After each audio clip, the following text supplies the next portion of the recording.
Hey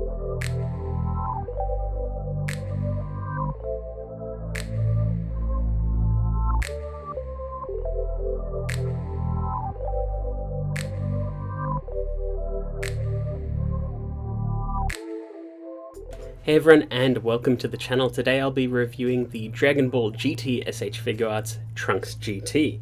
Now this is the fourth Dragon Ball GT figure they've done, the second in recent memory. The originals were the Super Saiyan 4 Goku and Vegeta, then they decided to continue the line with Kid Goku and now Trunks. Next up we are getting Super 17 and then Pan. A little bit weird that there's a villain in between those two, but whatever. Today we are looking at GT Trunks, and if Sparking Zero won't add him, at least S.H.Figuarts has got you covered. Same for Super 17. So this box is designed similarly to the GT Goku, where it is a smaller figure, so it doesn't take up as much space in the box, so it is a slimmer box. And that's sort of the design philosophy that we saw with the GT Goku, but not with the Daima figures, because the Daima Goku sort of made sense that he took up a lot of space in that box. You could kind of force some sort of reasoning there, but the Daima Vegeta did not make any sense at all, and when you put Daima Vegeta's box up against this Trunks, it makes no sense whatsoever, especially since, well, this Trunks doesn't have a whole lot of accessories. What's in the box is packed full. So anyway, we will be getting right into it. So out of the box, here's what Trunks comes with. So he's got 4 faces, several different paired hands, a tail for Goku, as well as the swappable leg parts to attach that tail. He's got swappable pants for the hands in pockets look, as well as folded arms. So it's a pretty decent loadout. Nothing too crazy, but it is interesting to have folded arms as well as the sort of pocket accessory thing, because that doesn't usually happen with Figuarts, but this is a P-Bandai release, so I guess it sort of works that way. And of course, having the swappable parts for Goku, it is interesting to have. He is the latest figurine DLC sort of figure that we will be dealing with for quite some time, I imagine. And it is nice to have something like this. But taken out of the box here is GT Trunks, and he's looking pretty good. Generally pretty faithful to his look in GT. It has been a very, very long time since I saw it. But this is supposedly adult Trunks. And a lot of people have taken issue with that because he's quite a bit smaller than a lot of the other Trunks figures we've had, especially recently. So when he's up against Kid Goku, it sort of works fine. And like, Trunks is meant to be way bigger than Goku, and it generally works just fine. And I believe the pan will scale pretty well as well. But if you put him up against the Boy from the Future Trunks, it looks a bit weird. It kind of shows that these figures are not in scale with each other at all. So it's almost like there are several different continuities of scaling for the Figuarts line. So there's Dragon Ball, which is way out of scale. There's the Z line and the Super line, which are generally in scale, but the GT line seems to be its whole other thing. But the 3.0 Goku and Vegeta, the Super Saiyan 4 versions, they sort of work just fine in that scale, so it's really bizarre. I'm not quite sure what's going on. And before we move any further, you can sort of force a head swap with GT Trunks and Boy from the Future. The heads are a little bit weirdly sized and the neck joint doesn't really work, but you can sort of get it to rest like the normal head on Boy from the Future, which allows you to have a bit more expression for normal Trunks, which is kind of nice. But the Boy from the Future head does not work with GT Trunks at all. It is noticeably too large. But it would be cool to have Super Saiyan head sculpts for this mold. Anyway, the general aesthetic of GT Trunks is pretty good. It is a very unique look. The sort of tan jacket, little cargo shorts, the boots, as well as the little bandana. It's a unique look for him, no doubt.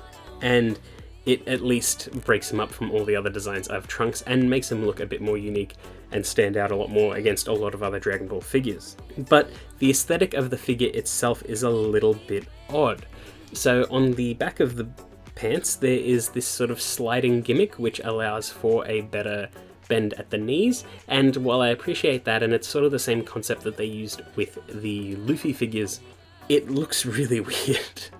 It's not a pleasant thing to see. I would rather just the gap allowing for the bend at the knees, not this little shutter thing. The shutter just feels unnecessary, and it's across all 4 of the pant legs, and it just looks a bit funny. I'm not a fan of it at all.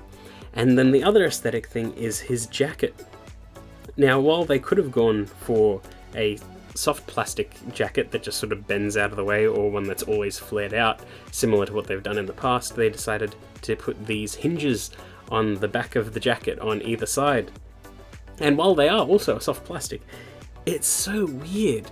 It just ruins the design of the figure so much. It's so noticeable, especially from the sides and the front. It just looks so weird, and I'm not a fan of this design in any way for just this tiny little bit of extra posability that you barely notice because it's on the back of the figure anyway. It's just an absolute waste, I think. And you could have addressed the issue in a different way and made it look better aesthetically anyway.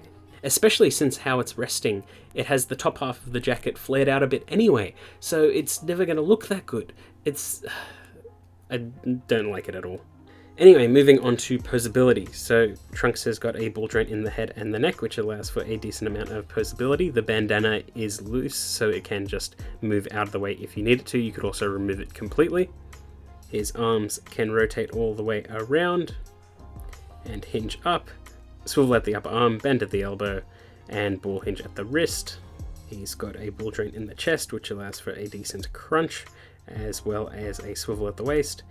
There is the aforementioned jacket piece it hinges out and swivels, and it's just ugly. Like, I know what they were going for, but it just does not work in my opinion. And the legs can split out that far. They can swivel at the upper thigh, kick forward and back that far, bend at the knee with that little shudder that I said before. They can swivel at the upper pant leg where they join, and there is a pivot at the ankle and bend at the toe, and the boot itself can rotate around. So honestly, pretty good posability, but the aesthetic compromise for some of that posability I don't really agree with, and I think they could have made a better figure if they tackled it in a different way. But for accessories, Trunks comes with 4 faces, so he's got a smiling face out of the box, which looks quite nice. He's got a serious, sort of pouting, determined-ish looking face. He's got a teeth-gritted angry face, and a shouting face. It is a pretty standard loadout in terms of faces for Figuarts.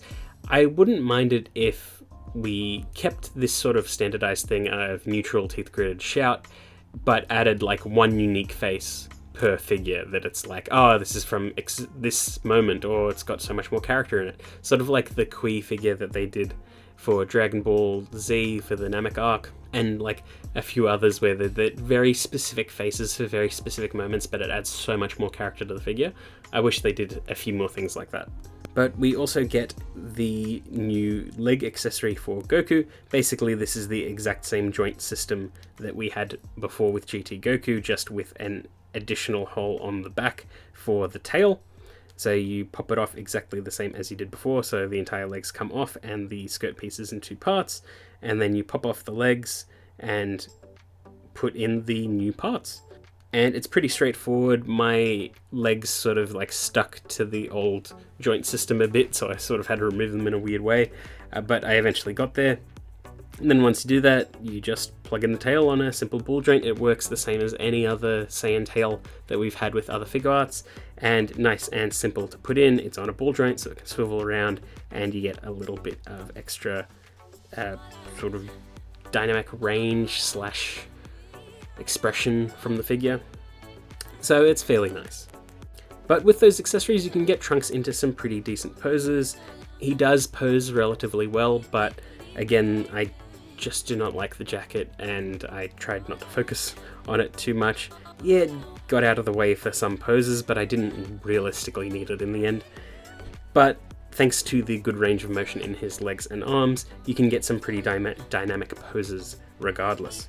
The folded arms accessory works just like any other, where you pop it up at the upper arm and it just pegs in, and that was a pretty solid fit. I'm not a big fan of the folded arms that are all one piece. I kind of like some of the newer ones where they split in the middle. Makes it way easier to attach. And the extra pants accessories I kind of hate. I wish it was done like the Sanji that they did last year, because that was way more interesting, where you pop off the front part to the leg joint and then pop on a new part, whereas this one you pop off the entire leg and replace it with this little extra piece. And it feels like such an unnecessary step to get to the same sort of point, because you could have sort of like cut the pants a little bit lower and done the exact same thing that Sanji had, or you could have had sort of fake hands that have little pockets in them where you just like attach them on, almost like a folded arms accessory. I think the Universal Survival Arc Android 18 had something similar to this, where it sort of fakes having pockets, and I thought that was way more interesting. But this one, it's a little bit annoying. It's one of the legs came off really easily, and the swap out was nice and smooth, and the other leg just gave me a lot of trouble every single time, and it's a little bit annoying. But in general, you can get some pretty good poses out of him. He looks pretty chill like that. And yeah, it's a nice little bit of extra expression for the figure, honestly, and will look really nice once we get the pan, but when you pair him with the GT Goku, they both look very good together. So in general, a pretty alright figure. I do wish that we had some Super Saiyan hair sculpts or something like that. That would have been a nice touch instead of the swappable pants or the folded arms, but it is what it is. I can see them adding that in later. Maybe they'll put some Trunks DLC in with some of the figures as it goes on, but I think that we're more likely to just keep getting GT Goku accessories, especially getting like a Super Saiyan hair sculpt, or they'll just do what the Daima thing did and just release a whole other separate figure that is Super Saiyan. But we'll see where we go from here, and generally it is a pretty fine figure, nothing too crazy. If you're not a big fan of GT, there's not a lot for you here, but it is a very unique Trunks figure, so I will give it that. But yeah, that's pretty much it. I hope you enjoyed that video, and I will see you all next time.